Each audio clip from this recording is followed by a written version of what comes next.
വിവാഹത്തിന് മുമ്പ് നിങ്ങൾ അനുഭവിച്ച തീവ്രമായ ശാരീരിക ആകർഷണം കുറച്ച് വർഷങ്ങൾക്ക് ശേഷം പതുക്കെ മങ്ങുന്നത് എന്തുകൊണ്ടാണെന്ന് നിങ്ങൾ എപ്പോഴെങ്കിലും ചിന്തിച്ചിട്ടുണ്ടോ? ഒരേ വ്യക്തി, ഒരേ ശരീരം, പക്ഷേ എന്തോ വ്യത്യസ്തമായി തോന്നുന്നു. പ്രണയം മരിക്കുകയാണോ? അതോ യഥാർത്ഥ പ്രണയം എന്താണെന്ന് നമ്മൾ തെറ്റിദ്ധരിക്കുകയാണോ?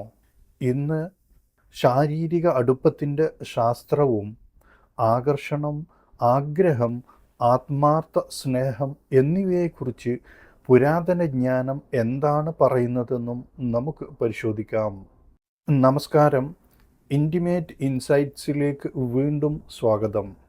ലൈംഗികാരോഗ്യവും മാനസിക ശാരീരിക ബന്ധങ്ങളും സംബന്ധിച്ചുള്ള പുരാതനവും ശാസ്ത്രീയവുമായ അറിവുകളും റൊമാൻറ്റിക് മോട്ടിവേഷൻ കഥകളും നിങ്ങളിലേക്ക് എത്തിക്കാൻ ശ്രമിക്കുന്നു.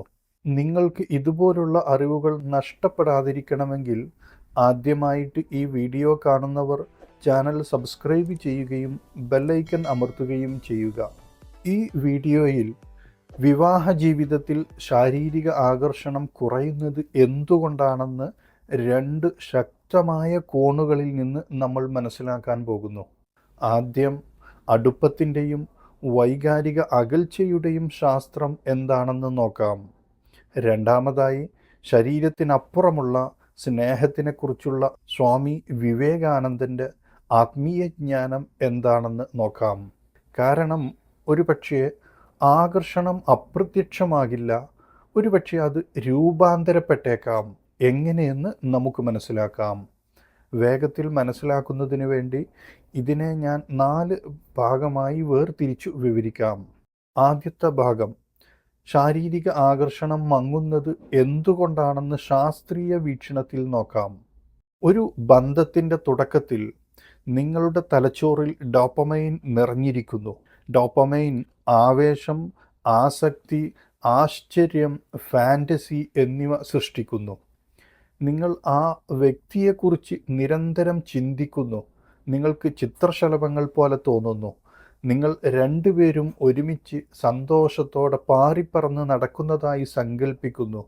എന്നാൽ വിവാഹത്തിനു ശേഷം അല്ലെങ്കിൽ ദീർഘകാല കമ്മിറ്റ്മെൻറ്റിന് ശേഷം നിങ്ങളുടെ തലച്ചോറിൻ്റെ രാസപ്രവർത്തനം മാറുന്നു. ഡോപ്പമൈൻ കുറയുന്നു, ഓക്സിറ്റോസിൻ വർദ്ധിക്കുന്നു, സ്ഥിരത ആവേശത്തെ മാറ്റി സ്ഥാപിക്കുന്നു. ഇതൊരു പ്രശ്നമല്ല, ഇത് ജീവശാസ്ത്രമാണ്. ദമ്പതികൾ എല്ലായ്പ്പോഴും ഒരേ ആവേശം പ്രതീക്ഷിക്കുമ്പോഴാണ് പ്രശ്നം ആരംഭിക്കുന്നത്. ആകർഷണം കുറയുന്നതിൻ്റെ മറ്റൊരു കാരണം വൈകാരിക അകൽച്ചയാണ്. എപ്പോൾ ആശയവിനിമയം കുറയുന്നു, അഭിനന്ദനം നിർത്തുന്നു, ചെറിയ നീരസങ്ങൾ ഉയർന്നു വരുന്നു, ബഹുമാനം കുറയുന്നു, ഈ ഘട്ടങ്ങളിലെല്ലാം ശാരീരികാഭിലാഷം യാന്ത്രികമായി കുറയുന്നു. കാരണം ലൈംഗിക അടുപ്പം വൈകാരിക സുരക്ഷയുമായി ആഴത്തിൽ ബന്ധപ്പെട്ടിരിക്കുന്നു. പ്രത്യേകിച്ച് വിവാഹത്തിൽ ആകർഷണം ശരീരത്തോട് മാത്രമല്ല, അത് ആ വ്യക്തിയോട് നിങ്ങൾക്ക് എങ്ങനെ തോന്നുന്നു എന്നതിനെ ആശ്രയിച്ചിരിക്കുന്നു. വൈകാരിക അടുപ്പം മരിക്കുമ്പോൾ ശാരീരിക അടുപ്പം സ്വാഭാവികമായും ഇല്ലാതാകുന്നു. രണ്ടാമതായി മനഃശാസ്ത്രപരമായ സത്യം, ഹെഡോണിക് അഡാപ്റ്റേഷൻ എന്നൊരു കാര്യമുണ്ട്. അതിനർത്ഥം എന്തെങ്കിലും കൂടുതൽ പരിചിതമാകും തോറും അതിന് ആവേശം കുറയും എന്നാണ്. വിവാഹത്തിന് മുമ്പ് നിഗൂഢത നിലനിൽക്കുന്നു, വിവാഹശേഷം പ്രവചനാത്മകത കടന്നു വരുന്നു. നിഗൂഢത ആകർഷണം സൃഷ്ടിക്കുന്നു, പ്രവചനാത്മകത ആശ്വാസം സൃഷ്ടിക്കുന്നു. എന്നാൽ സത്യം ഇതാ, ആശ്വാസം ആകർഷണത്തിൻ്റെ ശത്രുവല്ല, അവഗണനയാണ്. ദമ്പതികൾ ഇതിൽ നിക്ഷേപിക്കുന്നത് നിർത്തുമ്പോൾ എന്ത്? വ്യക്തിപരമായ വളർച്ച, ശാരീരിക പരിചരണം, വൈകാരിക അടുപ്പം, കളിതമാശകൾ എന്നിവകൾ നിർത്തുമ്പോൾ ആകർഷണം ദുർബലമാകുന്നു. സ്നേഹം ഇല്ലാതായതുകൊണ്ടല്ല, പക്ഷെ പരിശ്രമം ഇല്ലാതായതുകൊണ്ടാണ്. മൂന്നാമതായി ആത്മാർത്ഥ സ്നേഹവും ശരീര ആകർഷണവും സ്വാമി വിവേകാനന്ദൻ്റെ വീക്ഷണത്തിൽ. ഇനി സ്വാമി വിവേകാനന്ദൻ എന്താണ് പഠിപ്പിച്ചതെന്ന് നോക്കാം. ശാരീരികമായ അടുപ്പത്തിനും ഉയർന്ന മൂല്യമുള്ള സ്നേഹത്തിനും ഇടയിലുള്ള വ്യത്യാസത്തെക്കുറിച്ച് വിവേകാനന്ദൻ പലപ്പോഴും സംസാരിച്ചിട്ടുണ്ട്. അദ്ദേഹത്തിൻ്റെ അഭിപ്രായത്തിൽ ശരീരത്തെ മാത്രം അടിസ്ഥാനമാക്കിയുള്ള സ്നേഹം താൽക്കാലികമാണ്. കാരണം ശരീരം മാറുന്നു, സൗന്ദര്യം മങ്ങുന്നു, യുവത്വം അപ്രത്യക്ഷമാകുന്നു. എന്നാൽ സ്വഭാവം, പരസ്പര ബഹുമാനം, ആത്മബന്ധം എന്നിവയിൽ അധിഷ്ഠിതമായ സ്നേഹം കാലക്രമേണ ശക്തമാകുന്നു.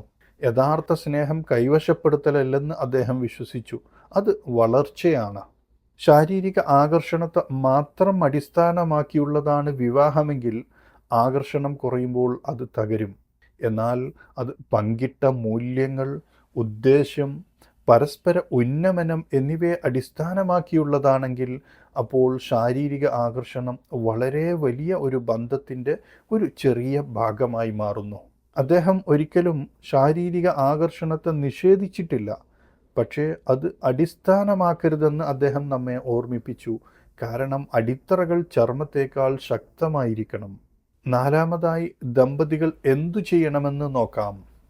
നിങ്ങളുടെ ദാമ്പത്യത്തിൽ ആകർഷണം കുറയുകയാണെങ്കിൽ പരിഭ്രാന്തരാകരുത്. പകരം ചോദിക്കുക. പകരം ചോദിക്കുക എന്നല്ല, പരിഭ്രാന്തിക്കു പകരം ഇത് ചോദിക്കുക. നമ്മൾ വൈകാരികമായി ബന്ധപ്പെട്ടിട്ടുണ്ടോ? രണ്ടുപേരും പരസ്പരം വൈകാരികമായി അടുപ്പമുണ്ടോ?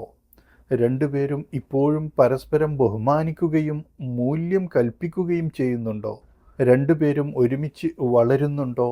അല്ലെങ്കിൽ ആത്മബന്ധം വളരുന്നുണ്ടോ? ഇതാ 5 ലളിതമായ ഘട്ടങ്ങൾ. 1. വൈകാരിക അടുപ്പം പുനർനിർമ്മിക്കുക, വീണ്ടും ആഴത്തിൽ സംസാരിക്കുക. 2. പുതുമ തിരികെ കൊണ്ടുവരിക, പരസ്പരം സർപ്രൈസുകൾ നൽകുക. 3. നിങ്ങളുടെ ശരീരത്തെ പരിപാലിക്കുക, മറ്റുള്ളവർക്ക് വേണ്ടിയല്ല, മറിച്ച് പരസ്പര ബഹുമാനത്തിനായി.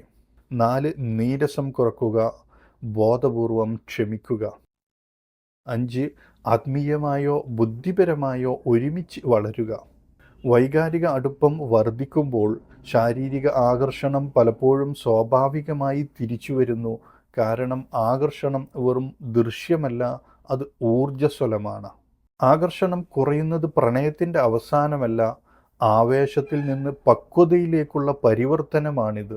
ശരീര കേന്ദ്രീകൃത ആഗ്രഹത്തിൽ നിന്ന് ആത്മാവ് കേന്ദ്രീകൃത ബന്ധത്തിലേക്കുള്ള ചുവടുമാറ്റം. ഈ മാറ്റം നിങ്ങൾ മനസ്സിലാക്കിയാൽ വിവാഹം ദുർബലമാകുന്നതിന് പകരം കൂടുതൽ ആഴത്തിലുള്ളതായി തീരും. യഥാർത്ഥ പ്രണയം എപ്പോഴും ചിത്രശലഭങ്ങളെ പോലെയല്ല, അത് പരസ്പരം തിരഞ്ഞെടുക്കുന്നതാണ്. ഇന്നത്തെ വീഡിയോയിലെ വിവരങ്ങൾ നിങ്ങൾക്ക് ഇഷ്ടമായെങ്കിൽ ഈ വീഡിയോ ലൈക്ക് ചെയ്യാനും ഹൈപ്പ് ചെയ്യാനും ഷെയർ ചെയ്യാനും മറക്കരുത്. ഒരുപാട് ആളുകൾ ലൈക്ക് ചെയ്യുമ്പോഴും ഹൈപ്പ് ചെയ്യാൻ മറക്കുന്നുണ്ട്, അല്ലെങ്കിൽ പലർക്കും അറിയില്ല. നിങ്ങൾ ഹൈപ്പ് ചെയ്യുന്നതാണ് ഈ വീഡിയോ പ്രോത്സാഹിപ്പിക്കാനും ഒരുപാട് പേരിലേക്ക് എത്താനുമുള്ള ഏക വഴി. കമൻറ്റ് ചെയ്യുന്നതിൻ്റെ അടുത്ത് ഒന്ന് നീക്കിയാൽ ഈ ഹൈപ്പ് ബട്ടൺ കാണാം. നിങ്ങളുടെ അഭിപ്രായങ്ങളും നിങ്ങൾക്കുള്ള സംശയങ്ങളും കമൻറ്റ് ചെയ്യുക.